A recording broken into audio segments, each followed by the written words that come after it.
I think it's an item worthy of your journal. It's certainly going to be in my journal. I keep an alchemical journal of observations because as an alchemist, if I don't record what I observe, I certainly won't remember, and I certainly won't have anything to relate back to and compare notes with other observers, other scientists, other alchemists. And anybody who is using the violet flame, and you haven't heard this yet, anybody who is using the violet flame is an alchemist, whether they know it or not. They are performing alchemy. They are transmuting things. And so when you really start to embrace this understanding, it is a good idea to keep a journal. And you have something noteworthy in that you just began to work with the decree, I am present, thou art master. And I told you that there was a reasonable expectation for interesting, miraculous type of phenomenon to occur. And you have a gentleman out of the blue contact you, an old friend, who suddenly has a relatability with your new information in the video we did on the science of the spoken word. And he specifically is speaking to his memory of, and he's recommending to you to listen to the album In Search of the Lost Chord by the Moody Blues, which is from the 1970s. And they have 2 tracks on that album specifically designed to raise the consciousness of the listener and come into contact with an understanding of the word. And the word is Om. And in my generation, many of us heard that word for the very first time when we played that album. So the fact that this gentleman is coming out of the past, being triggered by the production that you and I did on the science of spoken word and relating to that is phenomenal. And that happened after you worked with the decree, I am present, thou art master. For 2 days. For 2 days, yeah. And magic happened, as I fully expected it would. Yeah. And that kind of little thing could go unnoticed if it wasn't pointed out. And that's why I often take the time to point out what I noticed, where other people, it was just interesting, but they don't connect the dots yet. But there's a lot of dots that can be connected with continued observation. So bravo, sister. Yeah.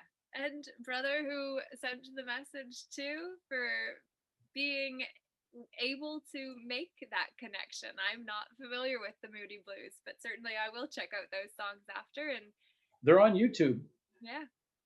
Yeah. We'll share those messages too, because it's all part of the puzzle, and we're all just gathering pieces in order to make the whole thing. And we've been given a lot by the ascended masters who came before us to remind us that's what we came here for too. So look how they connected you and me.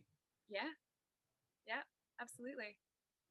Azriel, she has been a student of yours and the teachings of the ascended masters for years, and she found my stuff in a group that I had shared and was tuning in and plugging in, and then she started sharing some of the decrees for me to be able to do, and it was just like, okay, what is this? So then we got on a call, and I said, well, can you share this with people? And then we got on a call, and she's going so super fast. It's like, okay, well, maybe you can slow down a little bit about how much more light is embodied in the words when spoken faster.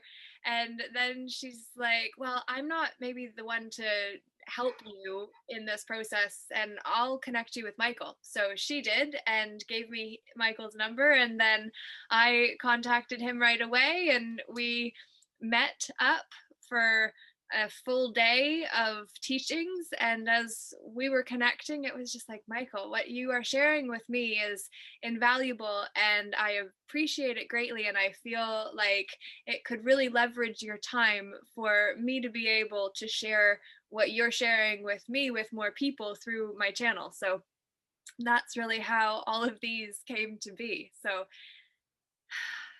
it's all exactly as it needs to be. There's a miracle story that I got to share with you about how I met Azriel. I was at the time driving a truck that had a Wednesday route that went to southwestern Ontario, through London and Tilsonburg and Delhi, your whole neighborhood. Yeah. And on that particular day, I was in the habit of doing the miracle mantra, which takes 1 full minute. It's a phenomenal decree. And I was giving the miracle mantra 100 times in a row. So that was almost 2 hours nonstop as I was making the drive back from London. And I did that for about 1.5 years, every Wednesday. And I said to myself, I wonder what the miracle will be that I manifest, because I haven't really noticed it yet. And I'm always observing, looking to connect the dots, but I knew something big was going to come out of it. And then one day my boss comes to me and says, I need you to drive north instead of west on Wednesdays. And he changed my route to a route that went all the way up to Huntsville. And I thought, wow, I really was comfortable doing the west, and the north, he shifted me in the winter on a gloomy day, and I really didn't like it. But what developed out of that was, it turned out when I came back from Midland, taking an alternate route, I drove through the town of Elmville, and my father had kept saying to me I should drop in and see Rita at her bookstore. And I didn't know that the town of Elmville existed. I didn't know her bookstore was Elmville. And yet I was driving right past it every Wednesday. And Rita used to come to the temple in Richmond Hill. So one Wednesday I stopped in to visit Rita. And the next thing you know, we started an Ascended Master study group in Rita's bookstore on Wednesday afternoons. My boss let me stay out late. Everything was fine. And we developed a community that had attendance of as many as 10 people on a Wednesday afternoon. And we would give the teaching to the masters. And that's where we met Azrael. She walked by the store one day and something guided her to come in. And it was 1 year later, I was giving Azrael a ride up north, that we were talking about. I had done the miracle mantra so many times, and I was wondering what was the miracle. And all of a sudden she looks at me and I looked at her, and it just hit me like lightning. I said, the miracle was Elmville. The miracle was that my route got shifted, and we created this group, a number of whom became Keepers of the Flame. And this whole community was built out of it. And here we're seeing more of that miracle, in that we got connected, and now the videos that I've wanted for years to produce are getting produced. And that was the miracle mantra on a grand scale, touching many, many lives. It's absolutely mind-blowing, because it's not of this earth as to what's happening. And you can't, you can look at things and somebody could say, oh, that's a coincidence. And, oh, well, how is that? And there's all kinds of doubt that somebody could bring into the justification for what happened, and then how that's just a story. Or you could look at it as if it was the miracle that you manifested as the alchemist that you are.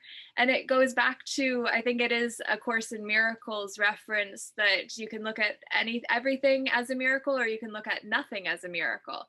And I know that you have beliefs around the validity of A Course in Miracle as well, which may be something to speak into as well for people who use that as their Bible.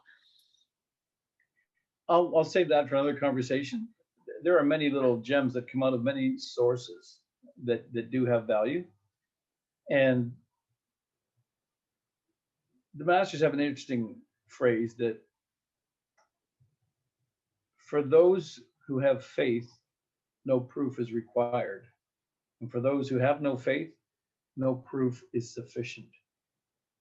And so, even though I have a journal with 10,000 entries of what I would call interesting observations, and some of them quite miraculous, the same journal in the wrong hands is meaningless.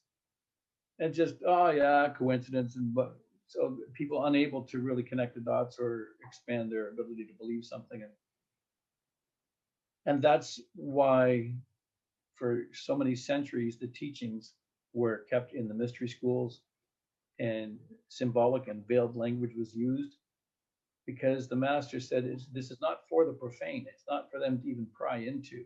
And so the information was made almost inaccessible to them. So without certain keys to unlock the teaching, it just would not be available. For example, even the book, The Science of the Spoken Word, you can read that book. But if you don't have what we've shared, it's not going to have the same value, especially learning the intonation and the rhythm and the understanding of who is the speaker and why we're doing it in the way that we're doing it. You can't get all that from just reading a book. It has to be, and this is what they call initiation. Face to face, one on one, you get it from someone who knows and they impart the teaching that way. And there is a transfer of light and there's a transfer of knowledge and there's all kinds of things that don't happen in a book. Welcome to the mystery school. Welcome.